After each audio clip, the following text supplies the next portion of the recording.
Kaluni hera be alla radio kilingo me nyogonte ratanga. Wole go barama da membe monugun nin kadawun o me sumano. Eyo nterolu kanna khole yalu nyabu junna wole khafisa khila maranju so gonoti. Na asita nin ba fanginin kaka. Na katara anin job se balune nyogonga. Akili ne dro malon o job la horo ya man si dulato ni mo si sangama. Magar ite duwo yilibula ninku. Nindimi o ka juso la fa ase laban yelema la dale to iyo kumo wala khasoto wolu se jusu mo guyani ngo madrale harna katara wole bakela e ka tengere noru be munya ratanga tero lu jan anya nya fe alun awa woto namiro to emission ni nyokon tala abentale bari ayi bari abentale dinya nyoko nimbengo atung bentale hajele ibe jomma woto barinte munna ha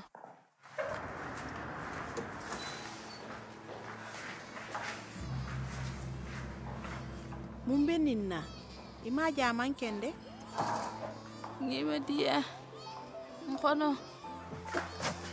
Itaria Jean-Paul ala la balankaro kan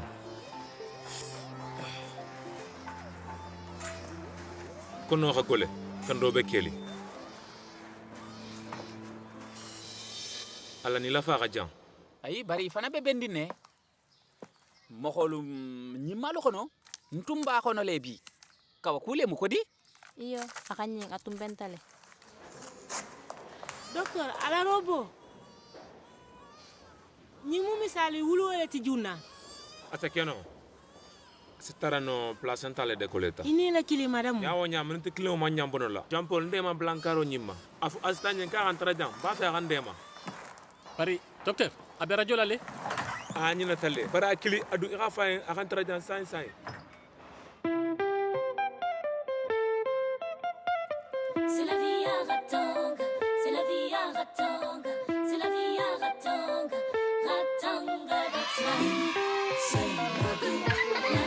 Ratanga.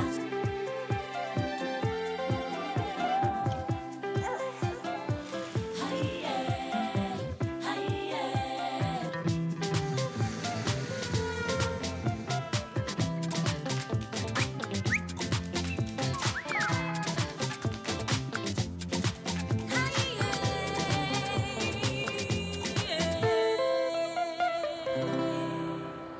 yam famma mballa jok fula nyali kende bali ba bari matesi o ite akeku ite badi nyata to fo je kende nin ta don nem balu bulala haju golem bemma mulla nyano bemma be nyato chéri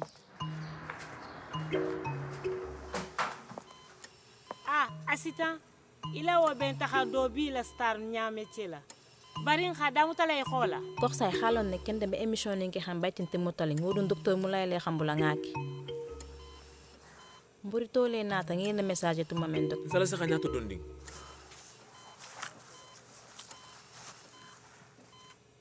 placentale de coleta o mutanoliti benala operation de kala la sai korsa ikuratale kha inisage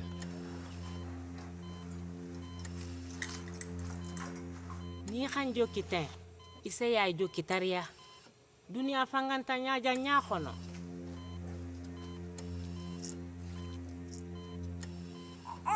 voilà voilà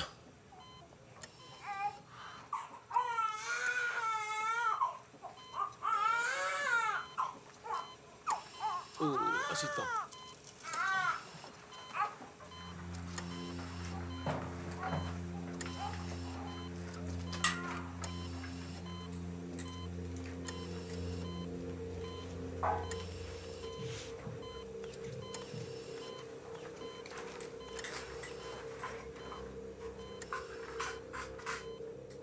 abdomen be tulin gondinne uterus ni te sondim ma xoma man la la ni décollement placenta doron nem kende fana nkhalo ne tumbe pereli khifa mayita baroto woto jan ni korsa assistant to nyalemu tension te to ile kan yelo do be bon kan a khonoto nyamu kha operele malon fala groupe sanguin bele jam au plus atu na carte be la bulu korsa kit kutanto ben taria astandema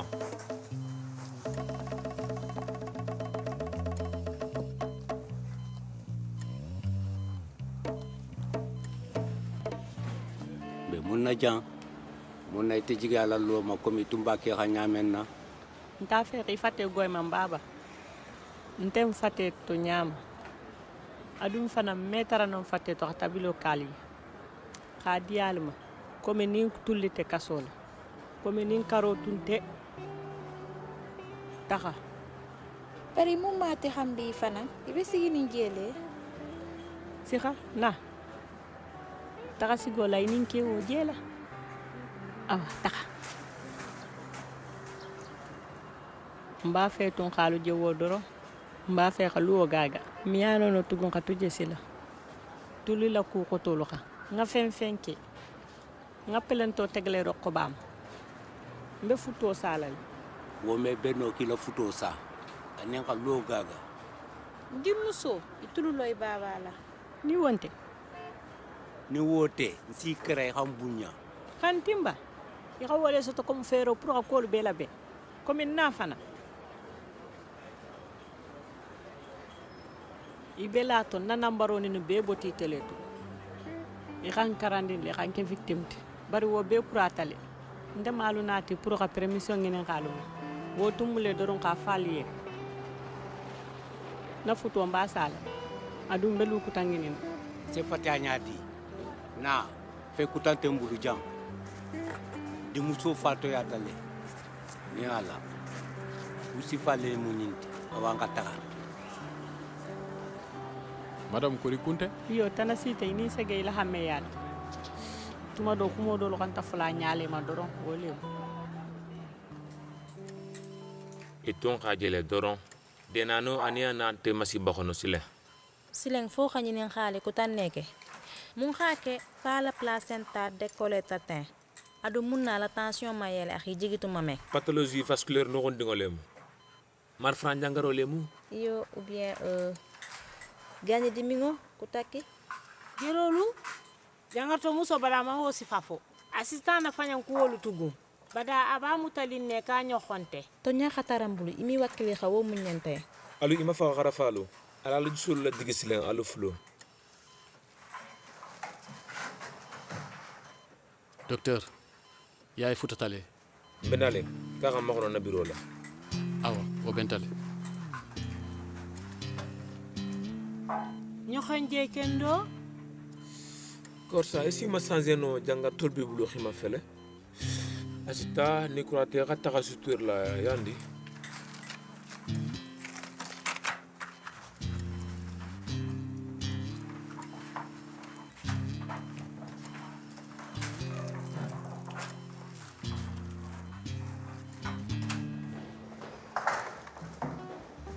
yay bari aka do ke man ñogon je wallahi kii de xamuta ani l'hôpital o fana kende ke bari menano a gole ya tale jaxo adu miya be muñano ni xaje mbeja kuru xa teriya de malo kiye kayito fele nga men na soto kunun ko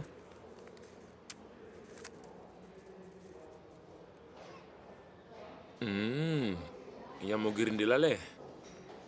korsa xala lole ixa jigiya dula tambulu ixa men dimma na baro xamma bari mba fele xala mara musoni yan famma yaay nte fusi keno xa korsa bali kame dula lutano sariyan alem ha kamira le tunjele kuoleti abe nyenyadi ite nte mankandala bari ayi xa ke kuli xa ñinin kalo ke adun sewo kanne xa kenin xano ni wonte xa laydo tayene conseiller la ta ila appartement kuto ñinna adun ani loyer fololu ni ñano belama mbi tantula kende ntun ta fe tun be mais fosi fonali yen karola sayato malon fana men tambita sateto ndante siginin je mun ne be fani afola e ha magar la sambal la sateto pour ha karo sunna harana man ba halama mum mira ya nyima bare ama yita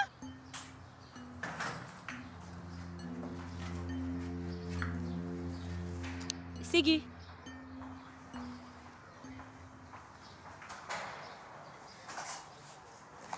nambar jamale bal bulu teng allu yalla auto traffic lo iman la fi la hake tol xama ka fi la kay toto woniato saya kul afonye hamel lon karola saya ko ngamillon nande musola fusi tende musu karola sayato inspecteur imanyan na fusi kelo tugu foko karo baba toro wala yaxan toñi be ñala wala yaxan bula heroto nga taxanya ngalo ni tele muni nyata ngo beti ite bola nin koto te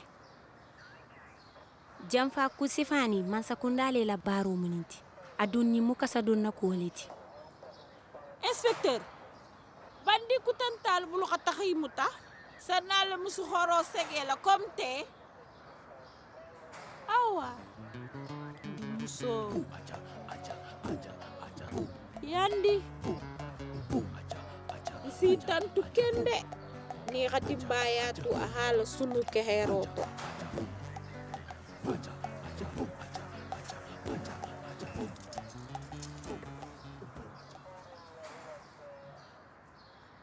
nyinga famu kende ipare tale hi barindi ngola du adu habula kaso kele kende fi fango sikisi kaso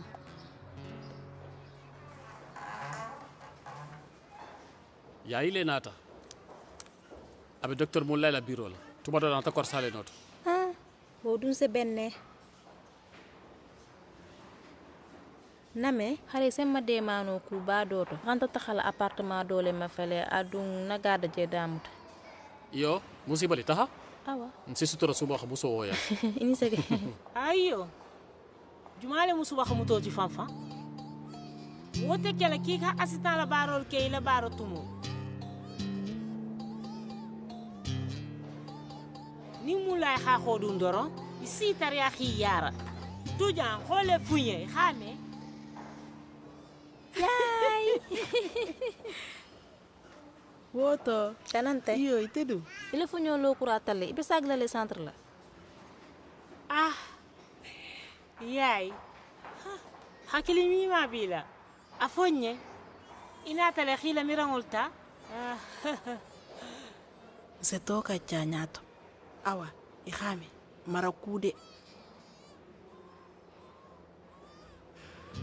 woto asita itakatu janga to muso dafe khatu fa khakuni khafoye khama khona ah khana nyina bila ko resige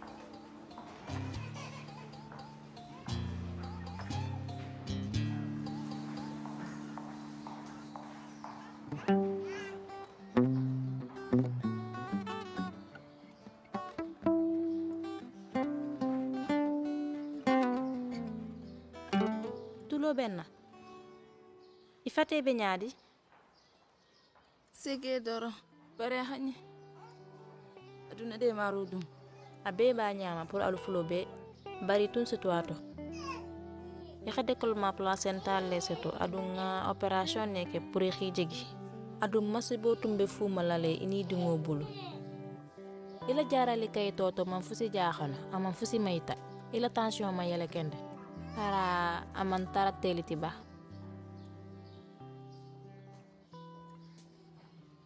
suleli ngole taxta komi bada akonya kata din kusile ahante ngonot ahalo bebenkera ikele modi inyamu kumala le police ma imetu no teng fana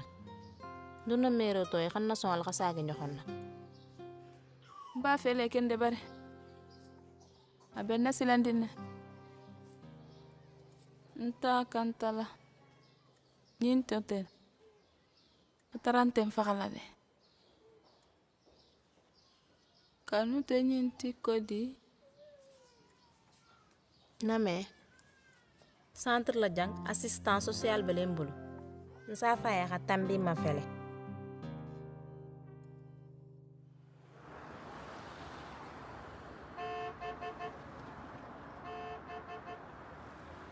muso min be te nga wolo pere bi sa xoma dingo ton situato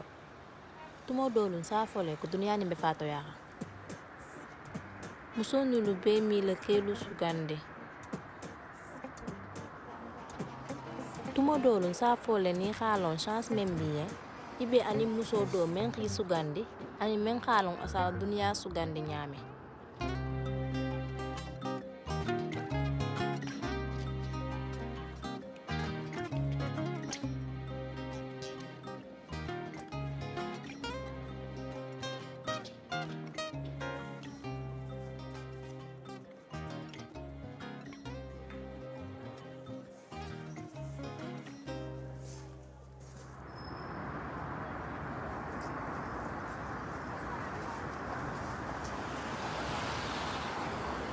Asita.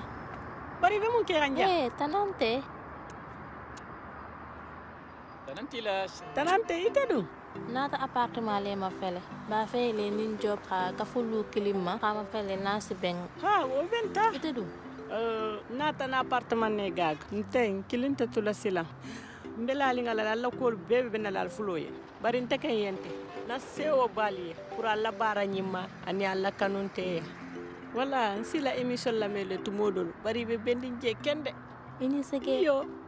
ite du tanante le be wakili ha yo karo association abi sila nyimale kha musu fololo boy tanala.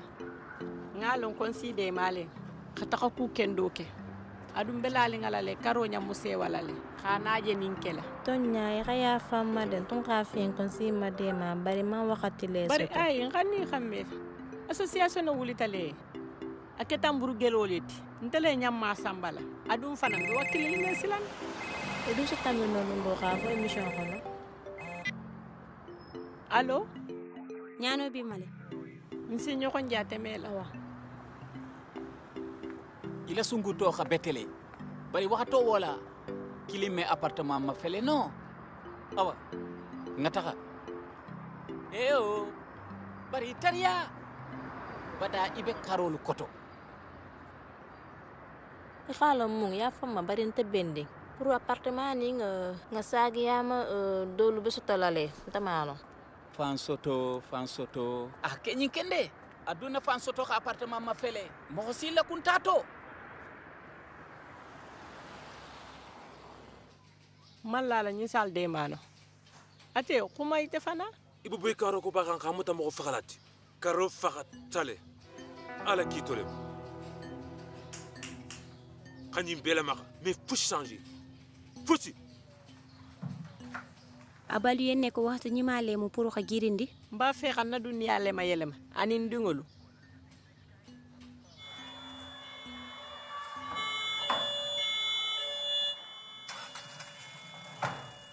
Nyano be godolem. Tuli bala appartement sotolale. iyo bari jan asala caution sara tonya wo mu mire ya ñimali tiba Ala kasala bo mansila. Golyani wakilo lem. awa si kili ni nga xibaar yaa soto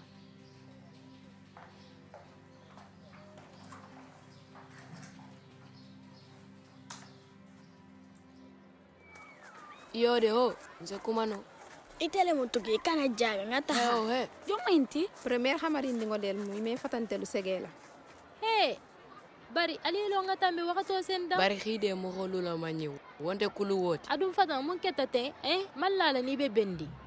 Mba fele khan embrasser. Adu ite mommo. I khara ila jahu yake. Hambi Hambi judi ma doron sibul ay khata ila karangoke. Awmu. Al takhali en be hangol. Malu tatella. Ite entelu nani ga ite adum fana. Betulun kane doron amasi demin kuto. Adum balen ko ni be jere hanne ba. Ali saba jande. Ale nanga taha. Akhanyi nesila. Akhanyi. Ikana fuifo itahatale.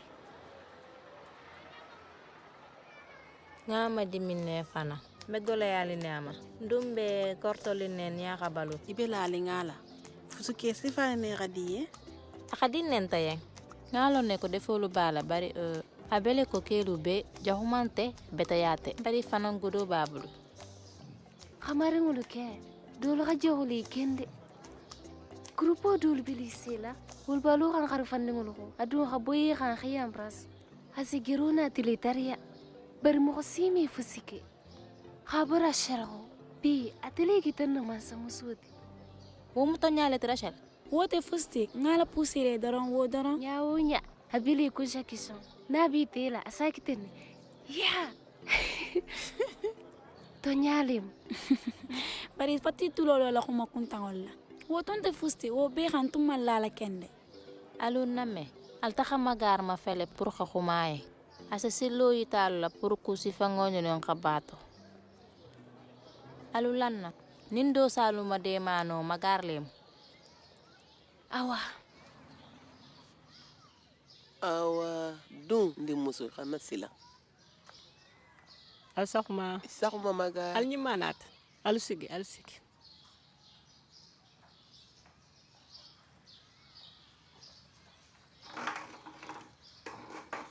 tanante bi fem fola be tulam fulolete ini terole lu beja afelen nkelemu kabirin na din laban amandi nyekende niaha la nyoho yake fengo nyim lohoten na sila adon akademi netu madolo ako kombe sinema nyinu bila puru ninha la nyoho yake woto aben force ha wote silati boyin xannu lole moto futu malute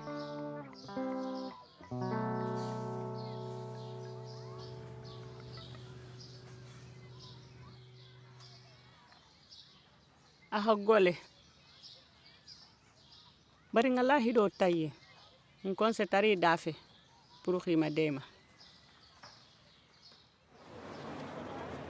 bari na miro to ku kelimbe kelin fo nga tariya xaxuma woto ku kendo le mo xato nyina wo munti boyin xano dundungolu ya janne ni ngere fasongol se da moto musolu ya fo dunya xaba fo nga expliquer le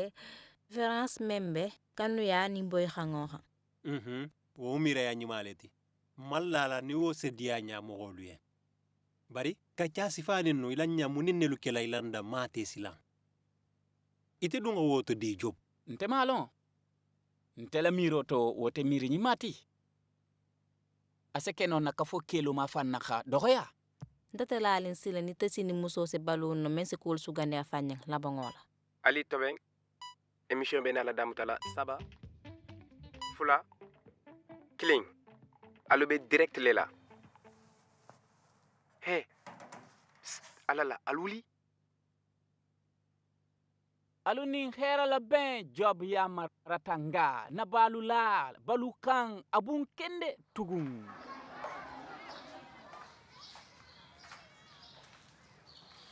afele wakilinte yale mkhananya baral tun salale ko la mo ko nyaatu ngol la ngala junna woto afele mbe mon folali kachaba le kolola karfandi grupolu anin kelu pour ka nambaro nyaafo directeur ye nte malo na sabu ka fayen ko karfandi ngolel ni xamarindi ngol la kacham xalla ñoko nje ya ko kacha la tegero anin kukuta na cosano le sake mogolu semaluya anin barolu adu rachel te tarala jayi boy ta sungu to meno kan tuma be bari nte fana na soto tale adu wole hakem fana diminata bi kende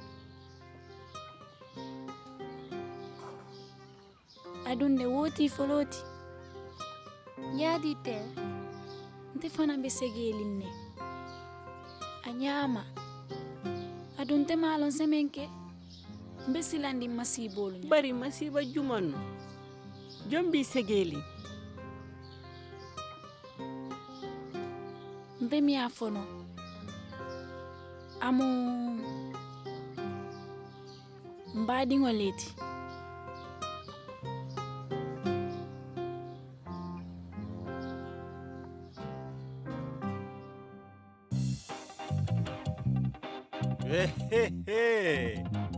ganyango ka jande de bara mila no tun fula kan sinya kili eyo nterolu dango bele ko bela Rachel mu wakilin duwoleti bawo atakata foka fo mo olien fengo memba toroni foka sembole ngini fo tilimbaliya ni nunni boyin kanno ni menu be nugonni fo isama wura nyame afo magardun sa kele no ba fo nin kamarin dingo ni se hakilo soto khafo ko dimmu solu te forcer tati bari isi mundin sodu ila le ku fo te ba job ni o gite bi mirili fango le tronko afo asita mi soti la ba abi khatakanne folode bari abele gona bi to mira kan na khatara ama fili le hi kanu ratanga tero lu menu be jan ani menu banya fe alo kan nangina on tele lu be kilinti